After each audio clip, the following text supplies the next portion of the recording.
For a strategy game, having two distinct modes, a world map and tactical battles, is a risky move. If either side is significantly better than the other, then the weaker half feels like a chore, a distraction from the good bits. This is exactly the case with Age of Wonders 3. It does all the little things right on the tactical side, but struggles to find its footing on the larger strategic scale. Age of Wonders 3 is conventional. Pick a hero from a fantasy race, expand across a civilization-like map, and conquer rival heroes. Like previous games in the series, Age 3 embraces the very best of its familiar fantasy setting, crafting its units and its world with affection and detail. Hero customization is especially strong. The ability to set character posture has great effects on the personality they exude. But in a surprising twist, Age of Wonders 3's tactical side is superior to its strategic element.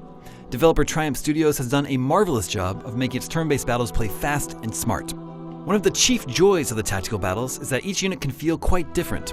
While there are a few basic troop types, like pikemen, that exist in several races, even simple units can have major differences.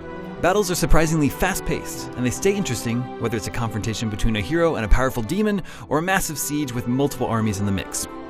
And, of course, if a battle is too much of a mismatch, it can be skipped to save time.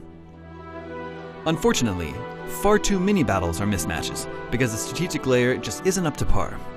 Age of Wonders 3 is filled with decision points, like how to gather resources, what dungeons to explore, what abilities to research, and what buildings and units to produce in cities.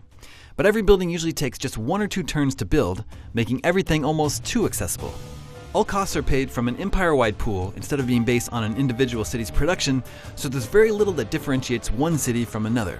What's more, the strategic layer of Age 3 can often feel like a chore compared to the impressive, fast-paced tactical layer. What should be an effective conveyor belt pushing evenly matched armies into epic confrontations too often makes such clashes irrelevant. Victory in those cases becomes about dominating opponents economically, bringing as many powerful units as possible to overwhelm numerically instead of winning tactical battles intelligently. The issue is exacerbated in campaign mode, with its 2 huge maps and insta-fail conditions if certain heroes are defeated in battle. Even the larger random and scenario maps suffer from the issue.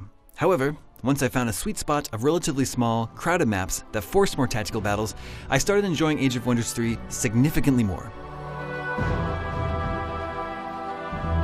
The quest for the ultimate fantasy strategy game will continue for a while longer, as only the tactical side of Age of Wonders 3 fits the bill. The strategy side is too simple and ultimately undermines the battles by turning them into numbers games.